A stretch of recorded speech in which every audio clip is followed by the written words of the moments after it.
अस्सलाम वालेकुम दोस्तों, कैसे हैं आप। बहुत ज़्यादा सवाल ये पूछा जाता है कि जर्मनी इतना अच्छा क्यों है।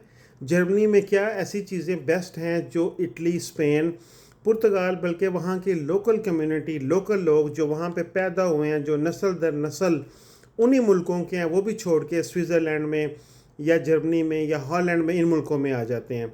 अगर आप पोलैंड का जिक्र करें तो पोलैंड की भी यही कंडीशन है। ऐसा क्या है जर्मनी में जो दूसरे मुल्कों से बेहतर है।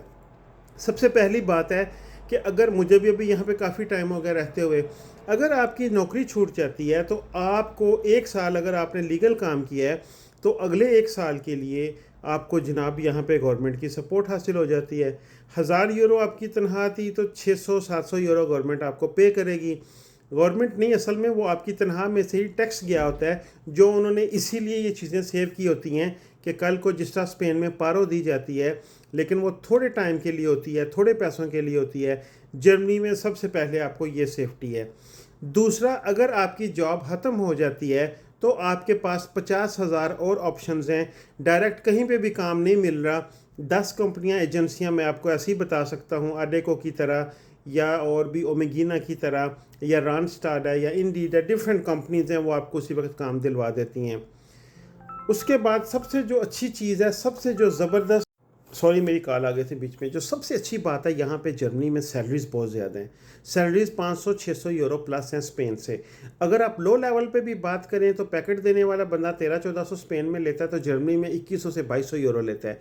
अगर ये जो कॉन्सेप्ट सबसे पहले मैं आपका क्लियर करना चाहूँगा कि ये आप भूल जाएँ कि जर्मनी महंगा है स्पेन से या इटली से या पुर्तगाल से। वहाँ भी महंगाई इसी तरह है, वहाँ पे भी घर के किराए। आप किसी भी गाँव में नहीं रह रहे, आप अभी दूर जंगलों में, पहाड़ियों में चले जाएं तो फिर आपने अकेले ही रहना है, फिर आपको 200-250 यूरो में मकान मिलना है। और यहाँ पे भी 35,000 यूरो में 5-6 कमरे का विला मिल जाता है, लेकिन वो भी किसी पहाड़ी के ऊपर जहाँ पे ना को रास्ता जा रहा होगा, ना पे कोई बंदा जा रहा होगा। जहाँ पे रहने की जो जगह है, जो रहने के काबिल है, जहाँ पे अपॉर्चुनिटीज़ ज़्यादा हैं, जहाँ पे पॉसिबिलिटीज़ ज़्यादा हैं, वहाँ पे फिर हर चीज़ किराए सेम है, हर जगह पे एक ही चीज़ है। बच्चों की पढ़ाई की अगर बात करें, टोटली पढ़ाई फ्री है। और बहुत ज़बरदस्त चीज़ है ये कि बच्चे जब आपके कोई फॉर्मेशन प्रोफेशनल, कोई डिप्लोमा कोर्स, कोई डिफरेंट कोर्स, कोई हाउस बिल्डिंग कुछ भी करें तो उसके पैसे साथ दिए जाते हैं। एक बच्चा जो 3-4 साल स्पेन में फॉर्मेशन प्रोफेशनल गाड़ियों के मैकेनिक का लगा ले, 4 साल वो धक्के खाता है, जाके काम सीखता है, उसको कोई पैसा नहीं वहाँ से गवर्नमेंट की तरफ से या उस इदारे की तरफ से मिलेगा। लेकिन यहाँ पे आपके बच्चे को फ़ी महीने 800 से 900 यूरो मिलेगा, और 5 दिन के हाउस बिल्डिंग का, और 3 साल के बाद वो सर्टिफाइड डिप्लोमा होगा, पूरी दुनिया में वैलिड तस्वर किया जाएगा।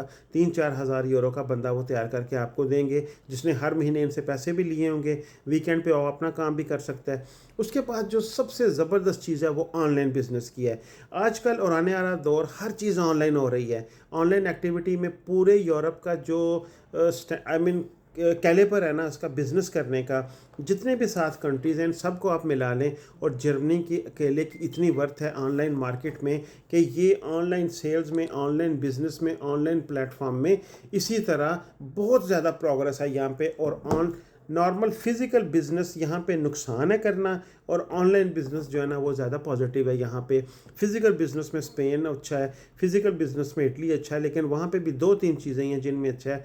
बाकी फिर उनकी मैं प्रॉब्लम्स की बात नहीं कर रहा, मैं बिल्कुल भी कहीं भी ऐसा नहीं कह रहा कि वो मुल्क बुरे हैं, ये अच्छा है, लेकिन मैं आपको सिर्फ ये बता रहा हूँ कि जर्मनी में प्लस पॉइंट क्या है। जर्मनी के लिए अगर आपने कुछ सोचना है तो आपके जहन में क्या चीज़ें आनी चाहिए, आपको ये स्टेप लेना चाहिए या नहीं लेना चाहिए।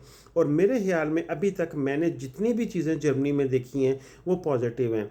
सबसे जो नेगेटिव चीज़ है वो गाड़ियों के रिलेटेड ही है। गाड़ियों की इंश्योरेंस बहुत महंगी है, क्योंकि अगर पूरे साल का मैं स्पेन में 350 यूरो देता था, तो यहाँ पे 3-4 महीने का आपने इतने पैसे देने हैं, ये थोड़ा सा एक्सपेंसिव है। इसके अलावा अगर आप एक फैमिली की बात करें, जितने उनके डेली बेस खर्चे हैं, जितना बिजली का बिल, जितना पानी का बिल, जितना ग्रॉसरी पे, जितना किराया मैं वहाँ पे देता था, 100 या 200 यूरो यहाँ पे ज़्यादा खर्चा आता है। बाकी सारे के सारा वही चीज़ें हैं। लेकिन अगर कमाई की बात करें तो मैं अपना बिजनेस रख के उतने पैसे नहीं था बचा पाता जितना मैं यहाँ पे किसी के पास जॉब करके पैसे बचा लेता हूँ। और अगर टाइम के साथ साथ आपका एक्सपीरियंस इरफान ज़्यादा होगा तो ऑफ कोर्स आपकी तनख्वाह, आपके पास चांसेस, आपके पास ऑप्शंस जो हैं बहुत ज़्यादा हैं। जर्मनी में सबसे ज़्यादा मल्टी कल्चरल, मल्टी नेशनल जितने भी आपके फाइनेंस हब हैं वो जर्मनी में आई मीन इकोनॉमी के लिहाज से बहुत अच्छे हैं, बहुत बेहतर हैं। पढ़े लिखे बंदे के लिए, जॉब सर्चिंग के लिए, आईटी वाले बंदे के लिए, नर्सिंग के लिए, अब मैं किस किस चीज़ की बात करूं, इन सब में जर्मनी अभी भी टॉप है।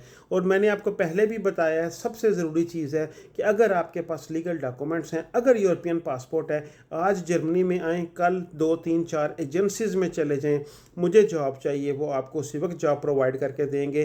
2800 से 3000 यूरो की अगर जॉब होगी तो 400-500 यूरो वो लेंगे पहले 6 महीने। उसके बाद आपका आर्बेट फितराग ओपन हो सकता है, आप जहाँ मर्ज़ी काम करें या कंपनी के साथ डायरेक्ट हो जाएं। बाकी गवर्नमेंट की सपोर्ट में बात करें, बच्चों के जो पैसे मिलते हैं फ़ी बच्चा 250 यूरो, वो बड़ा प्लस पॉइंट है। वो आपको बहुत ज़्यादा हेल्प देता है हर उस बंदे को जिसके बच्चे 18 साल से छोटे हैं। मैं मानता हूँ बच्चों के खर्चे भी हैं, लेकिन आप ये सोचें कि अगर 3 बच्चों वाला बंदा 750 यूरो ले रहा है और दूसरे कंट्री में वो कुछ भी नहीं ले रहा, तो ऑफ कोर्स 750 यूरो एक प्लस पॉइंट है उसके लिए। अब स्पेन में, इटली में, पुर्तगाल में 1200-1400 यूरो तनख्वाह लेने वाला बंदा किराया क्या देगा, बच्चों का क्या करेगा, मैनेज कैसे करेगा, चीज़ें कैसे चलाएगा, गाड़ी को कैसे अफोर्ड करेगा, ये आप खुद ही सोच लें। यहाँ पे अगर आप 5 दिन काम कर रहे हैं, दूसरे 2 दिन आप ऊबर का अकाउंट बना लें, आप ऊबर ईट का कर लें, आप किसी टंगस्टेले पे, पेट्रोल स्टेशन पे, किसी भी रेस्टोरेंट पे काम कर लें, तो आप महीने की तनख्वाह जितने पैसे उन 2 दिनों में काम करके, 8 दिन आप महीने में वीकेंड पे काम करें तो कमा लेते हैं, बचा लेते हैं। और अभी जर्मनी इन दिनों बहुत स्ट्रिक्ट हो रहा है और होने जा रहा है। लेकिन फिर दोबारा से बात आ जाती है डॉक्यूमेंट्स की। जिस बंदे के पास डॉक्यूमेंट है उसको परेशान होने की ज़रूरत नहीं है।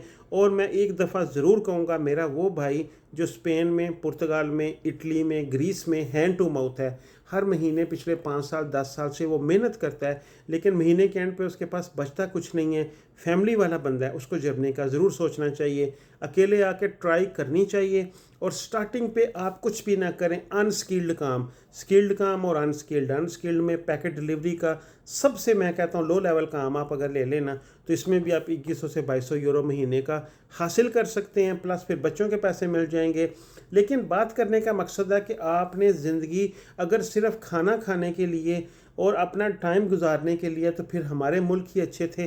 परदेश भी काटना है, टाइम भी निकालना है, बच्चों के लिए एक अच्छा प्लेटफॉर्म भी देना है। बच्चों का पढ़ना ना पढ़ना, कामयाब होना ना होना, वो हमारे हाथ में नहीं है, लेकिन हमें उन्हें फैसिलिटीज़ अवेलेबल करना, अपने हाथों से जो हम कर सकते हैं करना, ये कुदरती तौर पे पेरेंट्स के दिल में अल्लाह पाक ने डाला हुआ है। मेरे ख्याल में आपको करना चाहिए। और सबसे ज़रूरी चीज़ है कि यहाँ पे हमारी कम्युनिटी बहुत बड़ी है। हमारे जो लोग हैं, फॉरेनर्स हैं, टर्किश हैं, एशियंस हैं, अरबिक हैं, बहुत ज़्यादा बड़ी कम्युनिटी है। और आपको ये फ़ील नहीं होता, हाँ आप किसी अलहदा गाँव में ना चले जाएं बहुत ज़्यादा दूर, वहाँ पे आपको पॉसिबल है कोई बंदा ना अपना मिले, लेकिन फिर भी सेटलमेंट के लिए जर्मनी में मेरे ख्याल में बहुत पॉजिटिव पॉइंट्स हैं। आप कहीं भी किसी के साथ कंपेयर कर लें, मैं बिज़नेस की बात बिल्कुल नहीं कर रहा, बिज़नेस में ना तो मुझे भी लैंग्वेज की उतनी ग्रिप है, ना मुझे टैक्स सिस्टम की उतनी ग्रिप है। फिज़िकल बिज़नेस में मैं अभी भी जर्मनी को पीछे रख रहा हूँ। स्पेन अभी भी टॉप नंबर है। मुझे नहीं पता मुझे ज़ुबान आती है वहाँ की, मुझे नहीं पता मेरे पास वहाँ की सिटीज़नशिप है, मुझे नहीं पता कि मैंने 20 साल गुजारे हैं, शायद इसलिए मुझे लगता है। लेकिन अभी भी मैं अपना फ़िज़िकल बिज़नेस, मोबाइल रिपेयर की दुकान, अपनी कोई एलिमेंटासियन की दुकान, अपना कोई रेस्टोरेंट अल्कोहल के बगैर, अपना कोई कार्गो शार्गो इस तरह का काम अगर मैंने करना हो तो मैं अभी भी स्पेन में करूँगा। हाँ, अगर आपने logistic, truck related, packets deliveries के रिलेटेड पूरा लॉजिस्टिक का निज़ाम करना है तो वो फिर जर्मनी है, क्योंकि ये बहुत बड़ा लॉजिस्टिक हब है। वो फिर स्पेन थोड़ा पीछे रह जाता है। और बाकी अल्लाह पाक करम करे, आप सबके लिए आसानियाँ पैदा करें। मेरा मकसद इस प्लेटफॉर्म का थोड़ा सा टाइम निकाल के, मैं जो ये वीडियोस अपने दफ्तर में बनाता हूँ, मैं अपने पौजे के टाइम को यूज़ करता हूँ। मेरे पास ब्रेक होती है 40 मिनट 45 मिनट, नॉर्मली तो हमारी रहती ब्रेक है, काम तो सी कर दे को नहीं, बस फिर दें टुट दें रही है। लेकिन मेरा मेन मकसद ये होता है कि अगर आपको जो भी authentic on the ground information चाहिए तो वो मैं आपको दे सकूँ।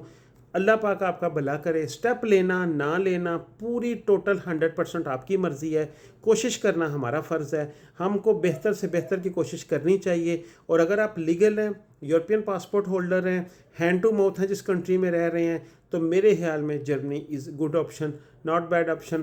2-3-4 سال لگائیں، جرمن سیکھیں، بولیں. آسٹریا ساتھ ہے، سوئٹزرلینڈ ساتھ ہے، آپ کو یہ ملک بھی فیسیلیٹیٹ کریں گے. دعاؤں میں یاد رکھیے گا. ملیں گے پھر. اللہ حافظ.